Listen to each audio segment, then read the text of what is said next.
There are two types of clamps. One is rigid or right-angle clamp, and the other one is a swivel clamp. The swivel clamp allows us to attach various tubes to other tubes at any angle, while the rigid or right-angle clamp attaches one tube to another at right angles. Before getting onto a scaffold, you need to look at the foundation to see if everything looks normal. Are the scaffold legs standing straight up and down? Is the floor or catwalk horizontal, or does it bend when you put the scaffold on it? The base plate provides stability for the scaffold, and it spreads the leg load. In other words, it helps spread out the load that comes down the leg so that the leg doesn't overload the foundation. The height of the scaffold can never be more than 4 times higher than the minimum base. For example, if you have a scaffold that is 5 feet wide and 10 feet long, the scaffold can be built up to 4 times the minimum width, which in this case is 5 feet. The maximum height of this particular scaffold is 20 feet. Ties must be able to handle compressive and tensile loads, in other words, push and pull forces. You will see some form of rigid member between the scaffold leg and the structure. That's what we call a compression tie, or push portion of the tie. So here's the deal. Falling object protection is necessary whenever there's somebody working underneath you. You are working underneath somebody else, or there's pedestrian traffic underneath the scaffold. Before getting on a scaffold, look to see if there are any power lines nearby. If there are, ask your boss if it is okay to use the scaffold. Power lines must be at least 3 feet away from the scaffold when the electricity is no more than 300 volts. Federal OSHA has 2 requirements for top rail height, one for construction and one for general industry. For construction, the distance between the top of the platform and top of the top rail is 38 to 45 inches. For general industry, this distance is 36 to 42 inches. So for example, if you're on a job where federal OSHA applies, the top rail of the guardrail system can never deflect lower than the 38-inch minimum required distance between the platform and the top rail. The only exception to this requirement is when a scaffold leg or other scaffold component does not allow the plank gap to be less than 1 inch.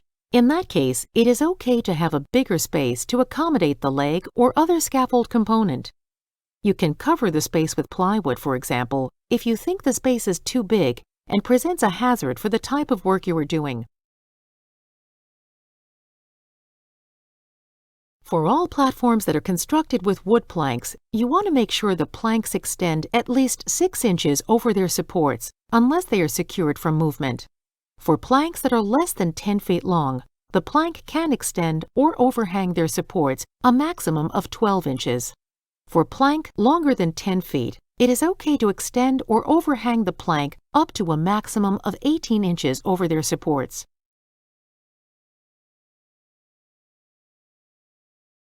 A hook-on and attachable ladders are other common types of ladders that are frequently used with supported scaffolds.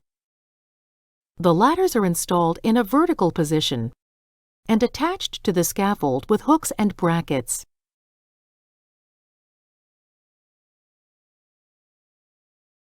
Another frequent and common means of access to a scaffold is the stairway. There are several different types of stairways depending upon the type of scaffold being used. However, just like ladders, the first step can never be more than 24 inches above or below the platform you are accessing it from. Plank should never deflect very much. If the plank deflects more than 2 inches, something is wrong. You have a damaged plank, an overloaded plank, or the wrong plank. Do not use the scaffold until a competent person investigates.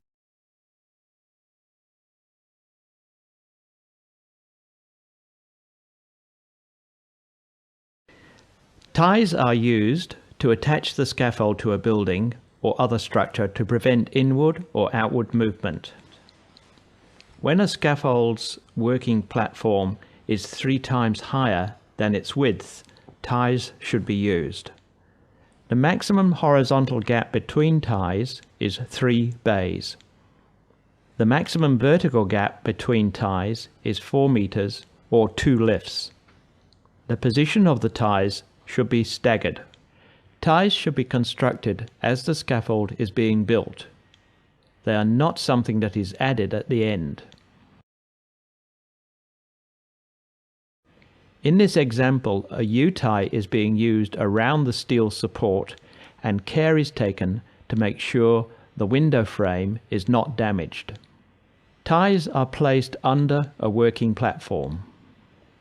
Ties should always be connected to the standards, not to the ledgers.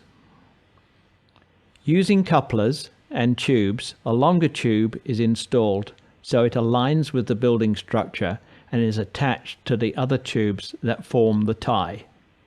A coupler is added. A tube is added to this coupler. This forms a firm connection on one side of the steelwork. A tube is then installed on the other side of the support. A coupler is used to make sure the first coupler cannot slide. This is the final tie.